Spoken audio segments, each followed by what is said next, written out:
नमस्कार दोस्तों, target banking knowledge के एक नए वीडियो में आप सबका बेहद स्वागत है। आशा करता हूं कि आप सब बढ़िया हैं और इस वीडियो में बताए जाने वाली बातों को ध्यान से सुनिएगा, उसको समझिएगा, क्योंकि बहुत जरूरी चीजें मैं बताने जा रहा हूं और आप तक सीमित ना रखें इस नॉलेज को, अपने साथियों के साथ उसको शेयर भी कीजिए।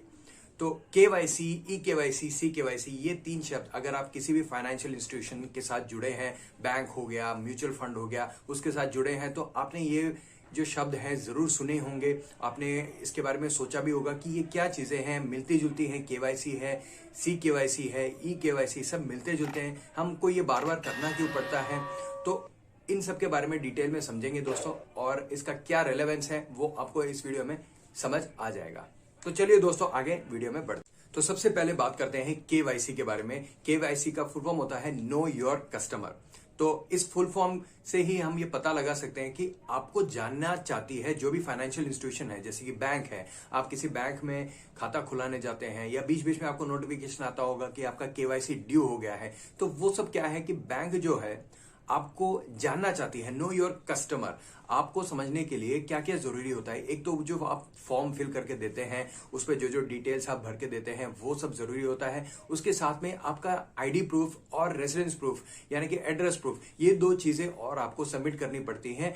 इन चीजों के थ्रू बैंक या कोई भी फाइनेंशियल इंस्टीट्यूशन आपको समझती है, आपको जानती है, और उसको अपडेट करके रखना पड़ता है जिससे कि कुछ फ्रॉड ना हो, आपका खाता बंद ना हो, आपका खाता फ्रीज ना हो जाए। इन चीजों के लिए आपका रेगुलरली केवाईसी अपडेशन भी जरूरी है। तो सबसे पहले जो आईडी प्रूफ है वो ऐसा आईडी प्रूफ होना चाहिए जिसपे कि फोटो लगे। जैसे रेशन कार्ड हो गया, वो आईडी प्रूफ पे नहीं आएगा। कोई भी गवर्नमेंट आईडी प्रूफ जैसे कि वोटर आईडी, आधार कार्ड, पैन कार्ड, जिसपे आपका फोटो आता हो, वो होता है आईडी प्रूफ। उसके अलावा रेसिडेंस प्रूफ की जरूरत होती है, एड्रेस प्रूफ जिसपे आपका आ जाए, परमानेंट एड्रेस जो भी है, तो वो होता है। जैसे आधार कार्ड हो गया, वोटर आईडी हो गया, ड्राइविंग लाइसेंस हो गया, इन सब पे आपका फोटो भी आता है, साथ में आपका एड्रेस भी लिखा होता है, इसलिए ये एड्रेस प्रूफ में आता है। तो दो आपको गवर्नमेंट प्रूफ दिखाने पड़ते हैं। एक होता है आईडी प्रूफ और दूसरा होता है आपका एड्रेस प्रूफ।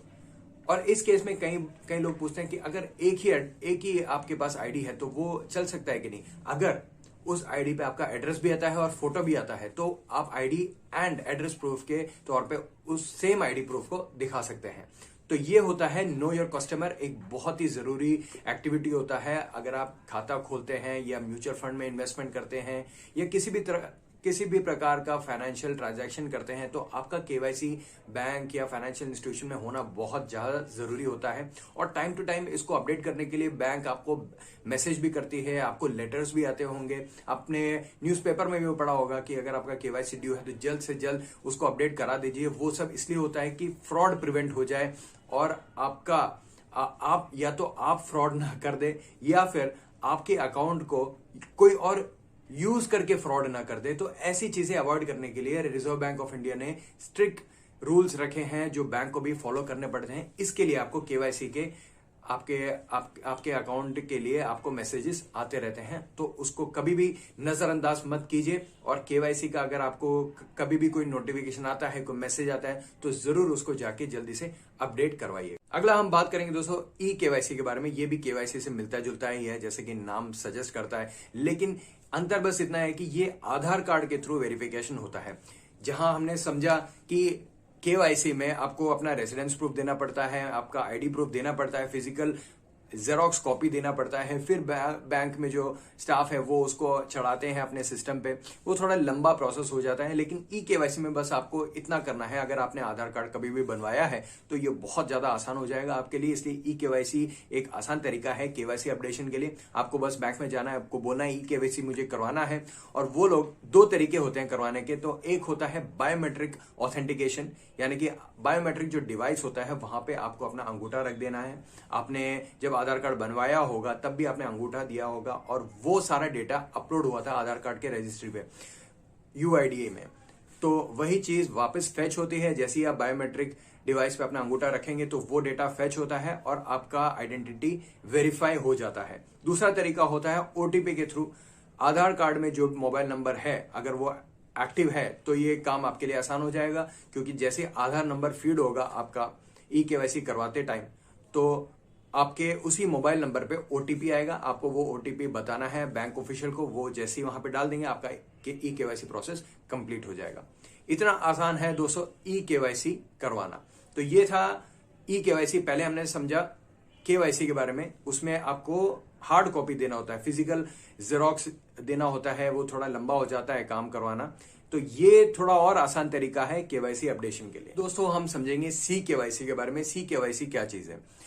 आपने कई बार बैंक में या फिर आपने कभी ऑनलाइन म्यूचुअल फंड में कुछ इन्वेस्टमेंट किया है, तो आपको सी केवाईसी का एक फॉर्म बहुत जरूरी होता है, फिल करना होता है। उसके बिना आपका खाता कभी खुलेगा ही नहीं। तो सी केवाईसी क्या होता है उसके बारे में जरा हम समझेंगे। आगे इसके भी केवाईसी है, तो यहां पे भी नो योर कस्टमर तो आएगा ही। आपको अपना आइडेंटिटी डिटेल्स, अपना एड्रेस डिटेल्स ये सब देना ही है। लेकिन जो उसमें सी है वो क्या है? एक्चुअली एक सेंट्रल रजिस्ट्री बनाई है गवर्नमेंट ऑफ इंडिया ने। तो आपका जो भी डिटेल होता है वो वहां पे उस डेटाबेस में अपडेट हो जाता है। आपने किसी भी इंस्टीट्यूशन में जाके अगर अकाउंट खुलवाया है और सी केवाईसी कंप्लीट करवाया है तो वो उस सेंट्रल रजिस्ट्री में अपडेट हो जाता है आपका डेटा। और जैसे ही एक इंस्टीट्यूशन के थ्रू आपका डेटा अपडेट हो गया तो कहीं दूसरी बार आपको किसी और इंस्टीट्यूशन में भी जाके करवाना है तो वापस पूरा प्रोसेस आपको करने की जरूरत नहीं है। आपका एक 14 डिजिट का सी केवाईसी नंबर जनरेट हो जाता है वो फर्स्ट इंस्टीट्यूशन से ही। तो वो नंबर आपका फेच हो जाएगा और आपके सारे डिटेल्स उसमें पॉपुलेट हो जाएंगे। तो आपको हर बार ये केवाईसी प्रोसेस कंप्लीट करने की जरूरत नहीं है अगर आप किसी और इंस्टीट्यूशन में जाते हैं। ध्यान से समझिए दोस्तों, केवाईसी एक ऐसी चीज है जो आपको रेगुलरली अपडेट भी करनी पड़ती है। लेकिन आप किसी नए इंस्टीट्यूशन में जाके कुछ अकाउंट खुलवा रहे हैं तो आपको वापस वो केवाईसी प्रोसीजर करने की जरूरत नहीं है। ये मैं कहना चाहता हूं आपको इन सिंपल वर्ड्स। आपने एक बार कहीं पे अपना केवाईसी डिटेल दे दिया तो दूसरी किसी भी इंस्टीट्यूशन में आप जाएंगे तो आपको वापस वो आधार कार्ड और पैन कार्ड ये सब लेके घूमने की जरूरत नहीं है। इतना आप सिंपली समझ सकते हैं। आपके सारे डिटेल्स वो 14 डिजिट सी केवाईसी नंबर से फेच हो जाएंगे। जैसे ही आपका वो नंबर डालेंगे वो इंस्टीट्यूशन, तो आपका जो डेटा है, आपका रेसिडेंस डिटेल हो गया, आपका आइडेंटिटी डिटेल्स हो गए, वो सारा वो सेंट्रल रजिस्ट्री से फेच कर लेते हैं।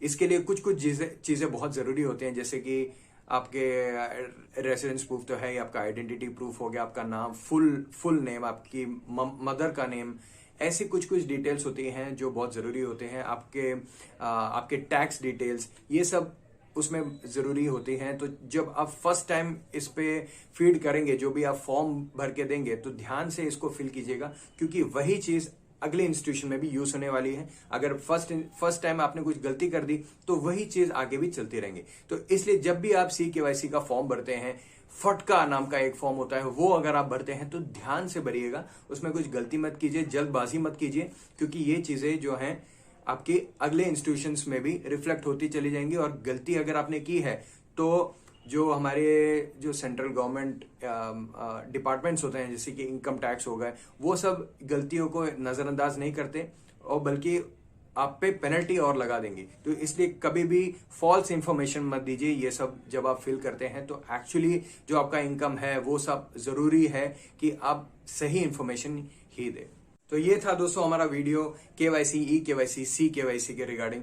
अगर आपको वीडियो हमारा पसंद आ रहा है, हमारा कंटेंट पसंद आता है, तो जरूर चैनल को सब्सक्राइब कीजिए। मैं ऑनलाइन हेल्प भी आपको प्रोवाइड करता हूं। तो कुछ भी आपको डाउट आता है बैंकिंग रिलेटेड, फाइनेंशियल रिलेटेड, आप मेरे को कमेंट सेक्शन में पूछ सकते हैं किसी भी वीडियो के, मैं जरूर आपकी हेल्प करूंगा। और ये जो नॉलेज है वो आप तक सीमित मत रखिए दोस्तों, आपके साथियों तक पहुंचाइए। और अगर आप विकसित हो रहे हैं तो आपके साथी भी साथ में विकसित होना चाहिए, तो ही हमारा देश ओवरऑल विकसित होगा। तो ये चीज मन में रखते हुए वीडियो को भी आप शेयर कीजिए दोस्तों। अगर शेयर भी नहीं करते हैं तो कम से कम अपने बातों बातों में तो अपने साथियों को भी बताइए, अपने फैमिली मेंबर्स को बताइए कि ऐसी भी चीजें हैं, ये सब करवाना जरूरी है। क्योंकि ये अगर नहीं किया तो आपको पता है कि केवाईसी ना करने पे अकाउंट फ्रीज हो जाते हैं, कोई आपके अकाउंट में फ्रॉड कर सकता है। तो ऐसी मुसीबतें भी आ सकती हैं, आपको ही नहीं आपके चारों तरफ जो लोग हैं उनको भी आ सकती हैं। तो जरूर ऐसी चीजें अपने साथियों तक, अपने फैमिली मेंबर्स तक पहुंचाने की कोशिश करिए दोस्तों। तो आशा करता हूं आपको ये वीडियो पसंद आया। नमस्कार दोस्तों।